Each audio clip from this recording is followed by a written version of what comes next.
Don't give me choices cause I can't decide. My mind is soaked in words, I've come to terms with all my insecurities. Impurities, no friend of mine. And dreaming doesn't do no good cause I don't wanna lie that I'm okay and I'm alright. I'll take it and forget it. Consider this a warning, cause I'll start another fight and you'll say it's all alright. I'll wait for the day when you find I'm too much for you, baby. So lay your hands over me and feel what you only see, but don't bother wasting your time if you're trying to change me.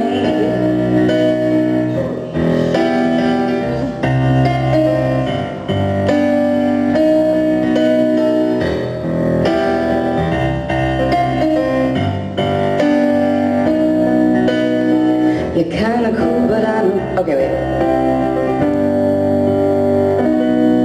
I've never canceled a show in my life, but I have laryngitis so bad that I don't know if I'm going to be able to do this. So let's find an alternative. And if you guys wouldn't mind, since I'm not going to be able to sing, how about we do some version of an unplugged? And that way, I didn't send you home with no show. And I don't blow your ears out with my awful singing. And I don't give myself vocal notes. What do you say? Can you handle that?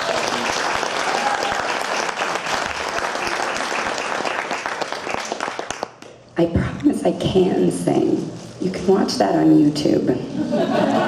I promise that this isn't just a case of my track isn't working.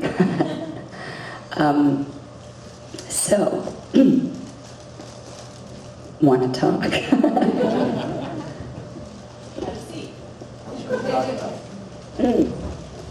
This is the worst thing that could ever happen to me, by the way. I am so embarrassed. But here's how we're going to do this for a minute. And maybe I'll come back to myself a little, and then maybe we can do a song. In the meantime, is there a song of mine that you've wanted to know what it's about? Because I can maybe give you something. Okay. That we can do. Citadel.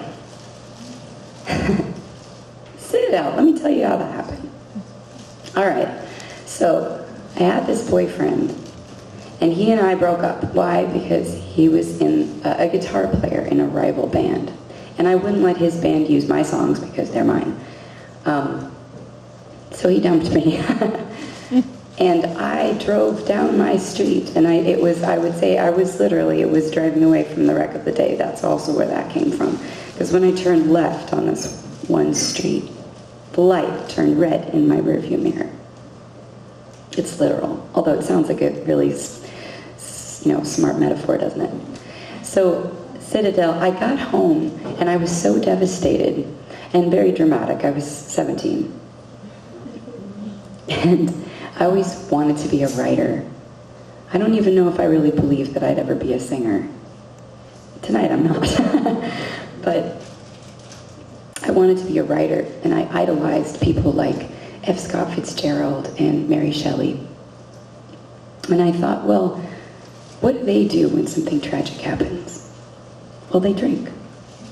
So I thought, I guess that's what I should do. As it happened, my parents were on a cruise. My brother and I had the house to ourselves. So I went to the liquor cabinet, and I thought I have to have a drink because I'm sorrowful and dramatic.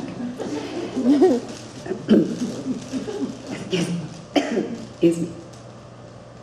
So, I wasn't a drinker at 17 years old, thank goodness. And the only alcohol I'd ever had that I knew I liked was one Christmas years ago when my mom had left this delicious milkshake in the refrigerator. It was actually homemade Bailey's Irish cream. I drank the whole thing. And at the time we were moving, so there wasn't a lot of adult supervision. I was probably 13. And I remember coming outside to my mom in the boxes in the moving van, and I said, "What is that milkshake? That is the most delicious thing I've ever tasted."